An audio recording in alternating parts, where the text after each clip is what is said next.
Terima kasih saudara, Anda masih bersama kami. Saudara, 3 bocah meninggal dunia akibat tenggelam di kolam renang di Trenggalek. Korban tewas karena diduga tidak bisa berenang. Polisi masih menyelidiki kasus ini dan memeriksa penjaga kolam renang. Pertolongan terhadap 3 anak berusia 9 tahun yang tenggelam ini dilakukan warga di kolam renang Kelutan Trenggalek Minggu pagi. Ketiga korban, yakni Muhammad Farid dan Zidan, meninggal dunia di lokasi kejadian. Sementara Budi menghembuskan nafas terakhir di Rumah Sakit Dr. Sudomo. Korban ditemukan oleh pengunjung di kolam sedalam 1,5 meter.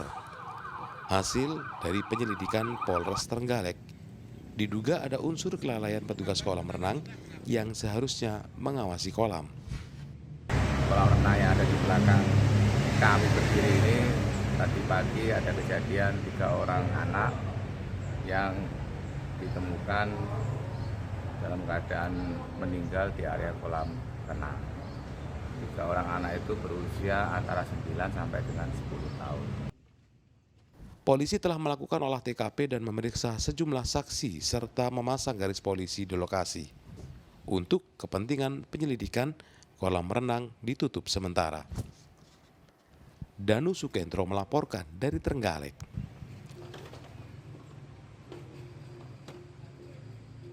Saudara, 2 kelompok pria di Desa Tanah Merah Lauk, Bangkalan terlibat carok hingga mengakibatkan seorang tewas dan 6 lainnya terluka.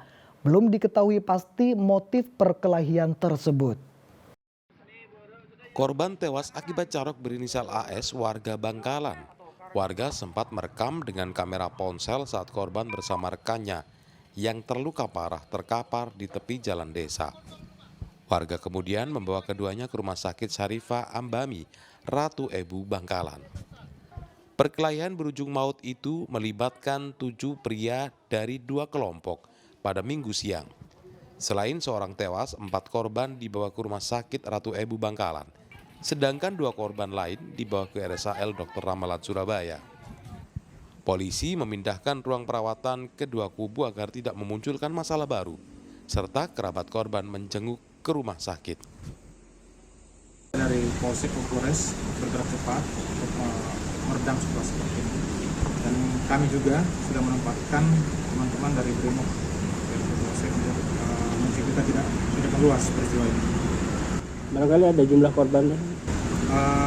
Sementara masih dalam penyelidikan. Ya, nanti perkembangan akan kami sampaikan. Intinya kami sudah melakukan upaya untuk meminimalisir terjadi hal-hal yang tidak diinginkan. Kapolres mengimbau warga agar bisa menahan diri serta menjaga kondusivitas keamanan di Bangkalan. Sementara polisi masih menyelidiki penyebab pasti peristiwa berdarah itu. Salina Wali melaporkan dari Bangkalan. Saudara, diduga akibat sopir mengantuk, sebuah minibus pengangkut rombongan pelajar terperosok ke dalam parit dan menabrak pagar jembatan sebuah SMP di Mojokerto. 8 orang terluka dalam peristiwa ini. Para korban yang terdiri dari 5 pelajar, seorang guru, pengemudi, dan kernet minibus langsung dievakuasi ke RSUD Dr. Wahidin Sudirohusodo, Kota Mojokerto untuk mendapatkan perawatan. Rata-rata korban mengalami luka patah tulang kaki dan memar. Seorang diantaranya pingsan akibat benturan keras. Kecelakaan berawal saat minibus yang dikemudikan Eko Prasetyo, 48 tahun, melaju kencang karena hendak mengantarkan rombongan siswa mengikuti lomba voli. Diduga karena sopir mengantuk, minibus oleng hingga terperosok parit dan menabrak pagar jembatan SMPN 1 Suko, Mojokerto. Saya ke timur, ini ke timur. Nah, saya bawa mikrolet, bensin. Tahu-tahu kok ada beriak. Mandek. Kuno bisa mengingat mau lanang wedok, orang 6 orang. Yang parah itu supirnya. Berapa orang Pak kira-kira yang ada? 6 orang. 6 orang ini KTP-nya ada. Untuk mengetahui penyebab pasti kecelakaan ini, Satlantas Polres Mojokerto masih melakukan penyelidikan dan memeriksa sejumlah saksi. Widya Eko Purwoto melaporkan dari Mojokerto. Saudara, puncak perayaan Yatnya Kasada Tahun Saka 1945 di Pura kawasan Gunung Bromo, Probolinggo berlangsung hikmat. Ratusan warga suku Tengger termasuk wisatawan asing ikut mengantarkan sesaji hingga kawah untuk ritual larung sesaji.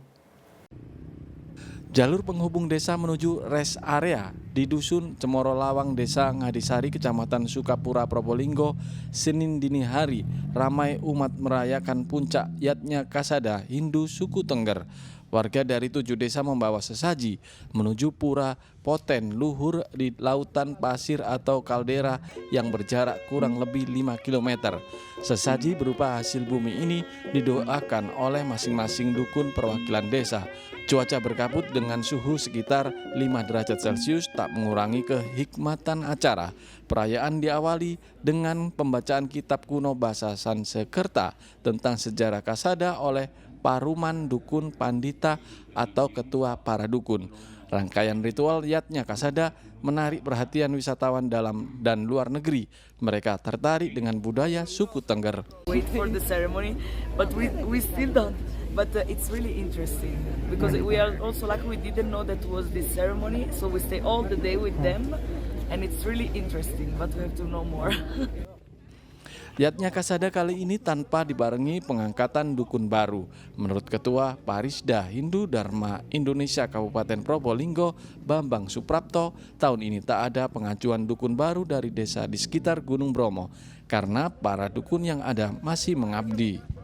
Karena tahun ini kebetulan tidak ada yang dikukuhkan sebagai dukun pandita. Itu berarti bahwa di masing-masing desa itu masih ada dukun panditanya dan tidak menambah.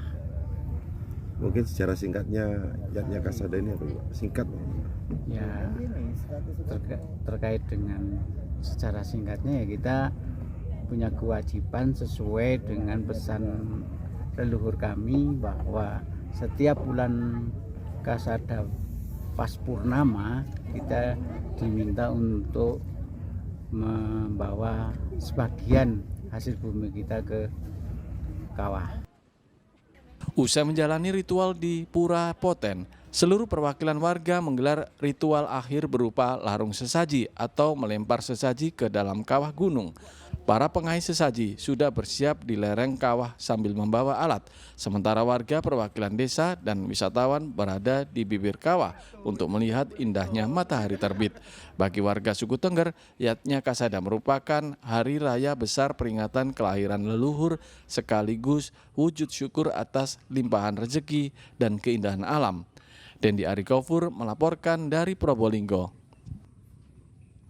Saudara, Brondong Gabah Ketan, inilah nama jajanan pasar atau camilan berasa gurih, renyah dan tanpa pengawet yang banyak dikenal di era 80-an atau sebelumnya. Meski tergerus oleh zaman, jajanan ini masih diproduksi oleh salah satu warga di Kecamatan Ploso, Kabupaten Jombang. Nah, bagaimana cara pembuatannya? Berikut liputannya untuk Anda.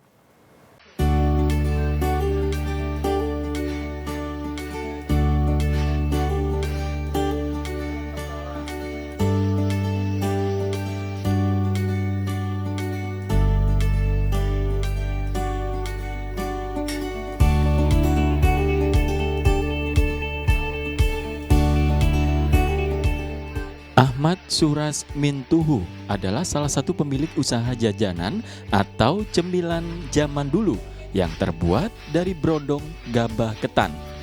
Kudapan ini ia buat bersama istri dan saudaranya di Desa Bawangan, Kecamatan Ploso, Kabupaten Jombang. Brondong merupakan makanan jadul dari gabah beras ketan dan dimasak secara tradisional serta banyak diminati anak-anak dan orang dewasa.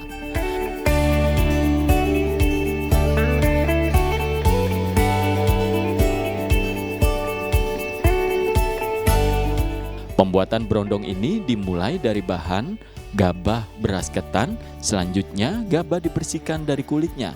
Setelah bersih, gabah digoreng tanpa minyak menggunakan kemaron yang terbuat dari tanah liat. Setelah digoreng, gabah berubah mirip dengan bunga kapas. karena mengembang atau membesar. Kemudian didinginkan dan dicampur dengan air gula sehingga terasa gurih dan manis. Brondong kemudian siap dikemas. Cuma ya itu apa, banyak anak yang suka khas, minat sekali khas.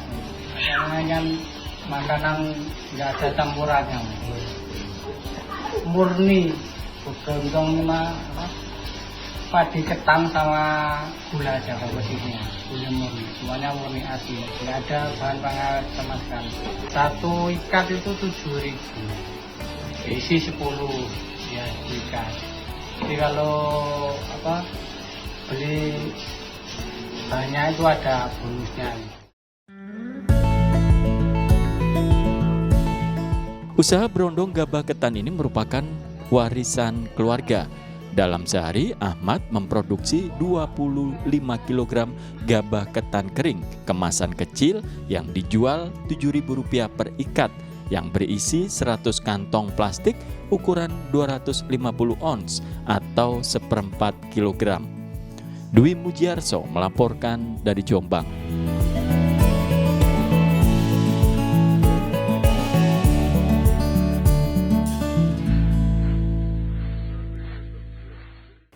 Ya, saudara, jika Anda ingin menghabiskan libur akhir pekan dengan nuansa wisata yang berbeda, bisa mendatangi sebuah pasar di Kabupaten Ngawi yang buka sebulan sekali. Pasar yang menjual aneka jajanan dan makanan tradisional itu dikonsep bernuansa jadul alias tempo dulu.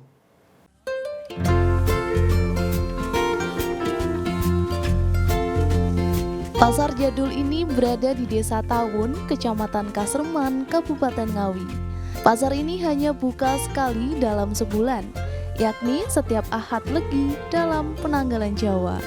Tidak hanya warga desa setempat, banyak warga dari luar desa yang khusus datang untuk menikmati berbagai macam jajanan dan makanan tempo dulu. Antara lain pecel pincuk, nasi jagung, nasi tiwul, jajanan katot, dan cenil hingga minuman dawet.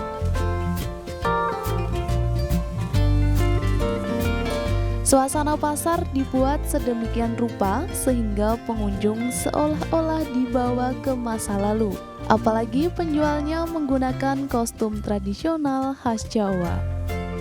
Seru banget ya, baru pertama kali kesini, jadi zaman dulu tuh kayak keluar lagi, mengenang masa-masa zaman-zaman dulu kata orang gitu. Terus makanannya aku tadi ngicipin nasi pecelnya enak juga, terus soto ya anak kecil tadi enak juga kok. Ini beli oleh-oleh buat orang yang di rumah. Oh gitu. Kalau yang jadul lainnya, yang makanan jadul lainnya seperti apa aja Mbak? Ada met-met ya, kayaknya apa ya namanya, met-met sama getuk sama puro sejenis kayak makanan zaman-zaman lama gitu lah. Oh gitu. Iya. Ramai banget ya Mbak? Iya, ramai banget sampai nggak bisa jalan tadi. Serunya ya banyak makanan, tempatnya juga enak, sejuk, dekat dari rumah. Itu yang jadul, itu yang dinilai jadul di sini apanya aja? Makanannya, tempatnya sama yang penjualnya itu juga pakaiannya jadul sih. Oh, kalau jenis makanannya yang jadul itu apa aja? Kayak gatot tuh ada, terus apa ya? Lupa. Getuk juga. Getuk, oh iya getuk iya, ada getuk sama dawet ya. Oh. Itu yang susah dicari sekarang.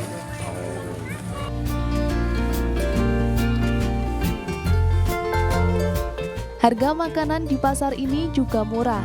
Untuk makanan sekitar Rp5.000 per pincuk, sedangkan jajanan tradisional mulai Rp2.000 hingga Rp10.000 per buah. Nah, untuk bisa masuk ke pasar yang menjadi destinasi wisata ini, pengunjung cukup membayar tiket sebesar Rp5.000 per orang. Dirgo Suyono melaporkan dari Ngawi.